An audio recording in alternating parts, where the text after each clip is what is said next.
Mainit na balita. Hindi pwedeng mag-submit ng motion to dismiss ang mga senator judge kasi huwes kami. Saan ka nakakita ng huwes? Siya pa ang mismong mag-move to dismiss. Yan ang pananaw niya. Pananaw. Na mangyayari. Pero nakalimutan niya, Jen, na bago sila mag-motion to dismiss, may mag-motion naman to convene muna. Kasi hindi naman sila impeachment court eh. Diyan maglalabanan. Wala yung motion to dismiss doon. Diba? Wala pang mag-motion, siyempre. So itong sinasabi ni Senator Lacson ay medyo, anong tawag nila doon, Jen? Nauna yung karwahe kesa sa kabayo. Ayun. Kasi may una muna eh, di ba? Pagtatalunan nyo muna yan kung pwede ba kayo mag-convene. Kaya Senador Lacson, dahil kami mas marunong sa'yo. Meron hong mga nakapanayam sa usapin ukol dito, Nason. Ba? Ukol po sa impeachment. At alam mo ba, isa sa mga nakuna ng pahayag ay ang nagbabalik senador, Senador Pampilo Ping Lacson. Ba? Yes. Anong sabi ni Ping? Nako, ang ganda ng kanyang sinabi. Makinig kayo mabuti.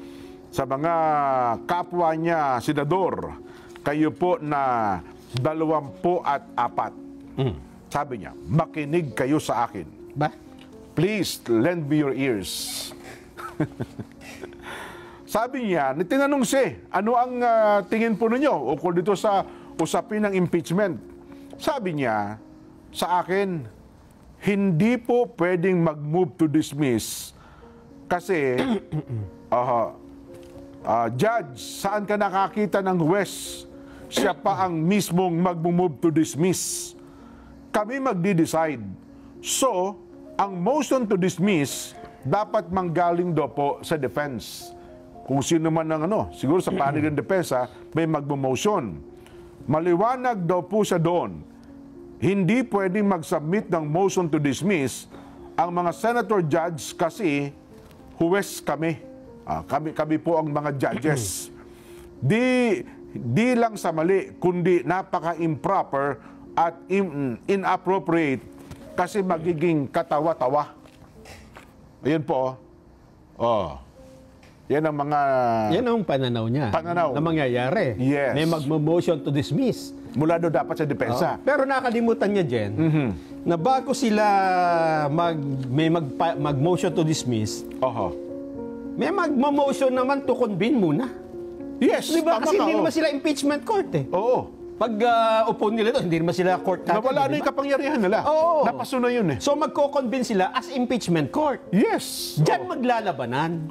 Kailangan ba tayong mag-convene as impeachment court? Wala yung motion to dismiss doon.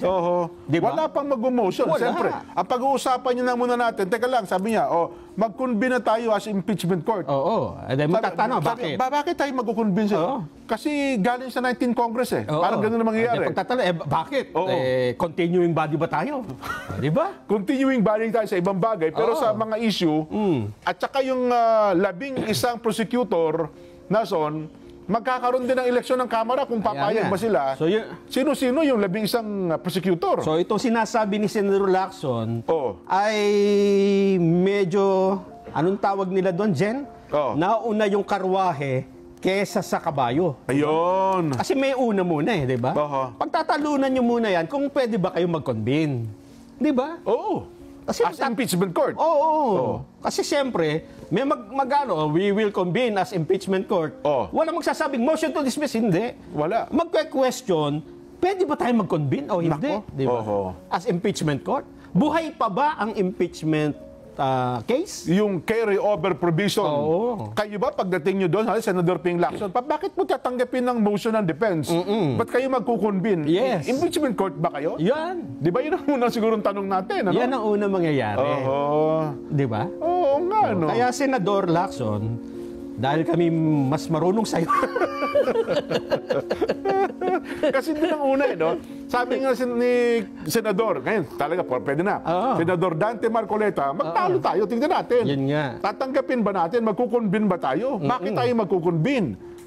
Isang buwan na nakalipas. Mula ngayon, sa araw na ito, June 28, hanggang July 28, nagkaroon po ng isang buwang katahimikan sa Senado at saka sa Kamara ukol sa usapin ng impeachment. Tama. Automatic ba may sasampa sa 20th Congress ang usapin ng impeachment? Ba, hindi naman. Oh, yun ang Kasi tanong. siyempre, may magsisimula talaga yan. Oho. May magsasabing, we will now convene as impeachment court. Yan. At may magkaka-question na dyan. Oh, teka. Wait. Bakit tayo magkukunbin? Ayun, di ba? Oho. Doon na sila magtatalo-talo. Kasi hanggang ngayon, Nelson, ang complaint na sa Kamara Di Di ba? pa bumabalik. Ibinalik ka sa kanila. At saka yung mga prosecutor congressman, may nabuo na ba? Wala pa ata Wala pa yata. Di ba? Oo, kasi Bagong termino sisimula pa lang sila Ayun, Nako, masakit pa nga ito. Mabigat nga ito sinabi ni Senador Ping Lacson. Nelson, ituloy ko lang. Sige. Sabi niya, nagbabala ako. Ba? Nagbababala ako. Ang nagbabalik na si Senador Pampilo Lacson, sabi niya, magiging kahiya-hiya, Nelson, magiging kahiya-hiya ang Senado kapag ibinasura nito ang impeachment case ni BP Inday Sara Duterte nang hindi man lamang ito nililitis. So lilitisin. Ang tanong nga nila doon, paano kayo makapaglilitis? Na hindi pa nga kayo pinapayagan nagkukunbin para gawin kayong impeachment court. Yun muna yung pagtatalunan dyan. Oo. Tatanggapin ba ng kapwa yung senador, yung mga kasama niyang bago, Senator Ping? Yes. Di ba? Kasi meron din naman silang argumento dyan Oo. na ang hindi lahat ng bagay ay continuing. Yun. Mas lalo pa niyan magiging kahiyahiya kapag umabot para po sa sitwasyong babalik rin ng Korte Suprema ang desisyon ng Senado bilang impeachment court sakaling palusutin ito ang inilulutang na motion to dismiss. Ayan. Binigyang diin po ni Senador Lacson na tanging guilty o not guilty lamang ang mga hatol na maaaring ilabas ng Senado, hindi maaaring questionin kahit daw po ng Korte Suprema. Pinalalahanan din po ni Lacson ng kapwa senador na umakto bilang hukom at hindi bilang miyembro ng prosecution o ng depensa. Ayon. So para sa kanila, at ito ay isipan din ng ilan, ang impeachment court ay hindi pwedeng mag-dismiss ng impeachment complaint. Oo. Diba? Hanggat hindi dinilitis. Kailangan litisin muna. Oo. Diyan sila mali, Jen. Bakit? Bibigyan ko ng sample. Oo, sige. Halimbawa, may filed na impeachment complaint kay BP Sara. Oo. Tapos, tinrial. Oo. Na-dismiss kagad. May nag-file uli ng impeachment complaint. Oo. Wala pa 1 taon. Oo. Pinal sa Senado. Oo. Kailangan ba nila i-trial yon? Hindi. Wala pa 1 taon. Ano gagawin ng impeachment court? I-dismiss nila Tama, yun. hindi dismiss, di ba? So, ibig sabihin, ang impeachment court, may kapangyarihan mag-dismiss kung hindi uubra yung pinapay, Ayun. di ba? Sabi din siguro sa Kongreso, kayo naman, di ba kayo nag-aaral? Wala pang 1 taon Gitil kayo. Ayun ang sinasabi natin, di ba? Nako, Ayaw maniwala sa atin paano nga ito? Kamuting kahoy lang tayo Pero ang tanong nga natin ito, paano nga magsisimula ang paglilitis? Kung Habang hindi naman kayo nagkukunbin nagkukunbin. at humaharangin nga ng kapwa ninyo senador Yun nga muna na kayo magkunbin. yun muna yung pagtatalunan. Oho. Bago kayo dumating dun sa motion to dismiss, hindi ka pwede mag-motion to dismiss kung hindi pa kayo nakakonbin, di ba? Oo nga. Yun ang ngayon ang mangyayari. Kaya, well, ang ating magiging Vox Populi, Nelson, ay may kinalaman sa bagay na yan. Ay, ano ba? Oo. Okay ba tayo dito? Okay na ito? Teka lang, di pa pala. Wala pa palang... Wala pa. Standby all units. Standby all units. Pag-aaralan pa natin yung mga bagay na yan. Ha? Kasi yun ang kanyang ipinupunto, Nelson. Pero ang tanong dyan, halimbawa, hindi nga naman ninyo dinismiss, pero hindi naman kayo nag-convene as impeachment court. Hindi technically, parang, di ba? Oo nga. Oo. Magiging mainit na usapin pa po yung bagay na yan. Ayan. Marami tayong paksa na inihanda sa araw na ito, Nelson. Mamaya na po natin ilatag ang ating magiging Vox Populi. Pero sa ating pagbabalik, meron tayong magiging panauhin, Nelson. Ayan ang importante. Yan. Dito po kasi sa atin, napakainit na po ng issue ukol dun sa 911 emergency. Sa part ng PNP, etc. Pero alam mo bang, meron pala tayong executive director sa DILG na yan talaga ang kanyang porte. Nakatalaga siya. Ito assignment. Yun talagang kanyang assignment.